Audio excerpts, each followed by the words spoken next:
All right, let's talk about one of the weirdest chapters in the entire Bible, Revelation 9. I mean, this thing is packed with smoke, scorpion locusts, an angel with a key. It's wild. But here's the thing. A lot of people get hung up on attack helicopters and modern warfare. And I'm telling you, you gotta forget all that. The real story here is so much older, and honestly, way more interesting. So let's just dive right in with the creatures themselves. You've got the Apostle John describing this nightmarish army just boiling up out of a bottomless pit. And these are not your garden variety locusts, okay? They look like armored war horses, but they have human faces and the teeth of lions. Can you just picture that?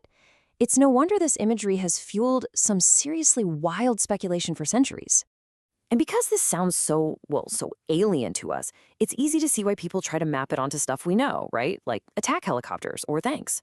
But was that really what the author was thinking about? I don't think so.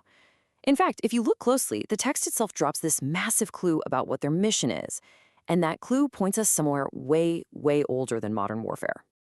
Okay, so here's the first big piece of the puzzle.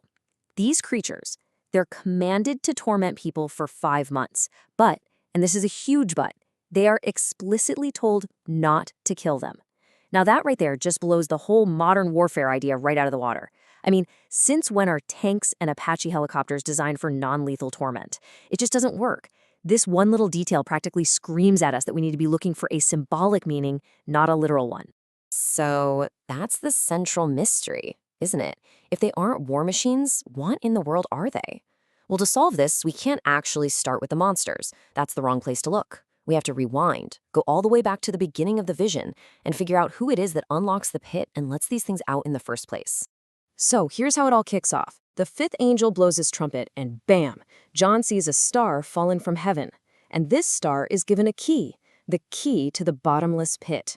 Now, who is this star? Man, that question has been the subject of a huge debate among scholars for, forever. Okay, so the whole debate really just boils down to this. Is this a good angel, on a mission from God? Or is it an evil one, maybe even Satan himself? And you can find arguments for both sides, for sure. But that evil angel theory, it runs into a pretty serious logical problem when you look at the rest of the book. And this is the linchpin right here. Think about it. Earlier in Revelation, Jesus himself says, "I hold the keys of death and Hades." He took them. It's all about his ultimate authority. So why on earth would he then turn around and hand a key back to his enemy? It just makes no sense. The reading that's way more consistent is that this is a loyal angel, an agent of God, just carrying out orders. Okay, so we're on the same page. It's most likely a good angel opening this pit as part of God's plan. But that brings up the next big question. What is this bottomless pit? I mean, the name alone sounds pretty terrifying, right? And understanding what it meant to the ancient world is absolutely critical if we want to unlock the rest of this chapter. The Greek word is abyssos. We translate it as the abyss. And you have to understand, in ancient Jewish thought, this was not just some generic underworld. No. This was a specific, high-security prison. Think of it like a supernatural Alcatraz, built to hold a very, very particular type of cosmic rebel. See, this is what's so important. While you've got Satan and other demons out there roaming around, the abyss is consistently talked about as a jail. So who's inside? Well, it's the inmates, the infamous Watchers. Remember them? The divine beings from Genesis 6 who rebelled before the flood. And get this, they are the only group of evil supernatural beings that the Bible ever describes as being locked up, imprisoned. And this is the moment it all starts to click. This is the aha moment. Because once you realize who is being let out of this supernatural prison, you can finally understand what they're supposed to look like. That crazy, bizarre description of the Locust army, it's not random at all. It's a carefully constructed profile, like a criminal profile, of these specific beings. Let's be clear. The author of Revelation was not trying to predict 21st century helicopters. He was a master of his own scriptures, the Old Testament. What he's doing is creating this incredible literary collage. He's taking all these powerful images from the prophets he knew so well, and he's weaving them together to paint a very specific portrait of this demonic army. And boom, here it is, the solution, laid out right in front of us. Just look at this. Almost every single weird detail about this Locust army in Revelation 9, it's a direct quote or a super clear reference to the prophet Joel's description of a locust plague. The trumpet blast, that's from Joel. looking like horses? Joel. The sound of chariots? Joel. The lion's teeth? You guessed it, also from Joel. It's all there.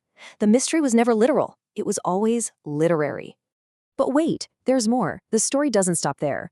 When the sixth trumpet sounds, everything gets turned up to 11. The chaos just escalates. 4 more angels who were bound at the Euphrates River are suddenly let loose, and they are leading an even bigger, even more destructive army.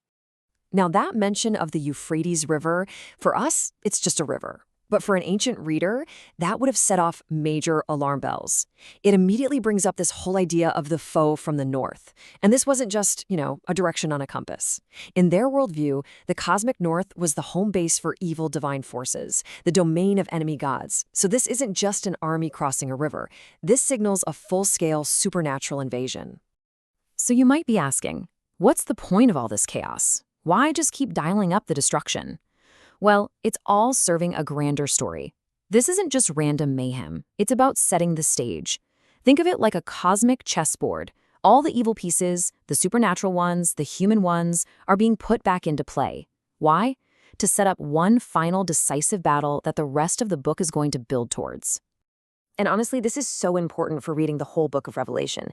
It doesn't move in a straight, simple timeline from A to B. The author is constantly circling back, kind of retelling the same core events, but from different angles, with a new perspective. It's like a piece of music with a recurring theme.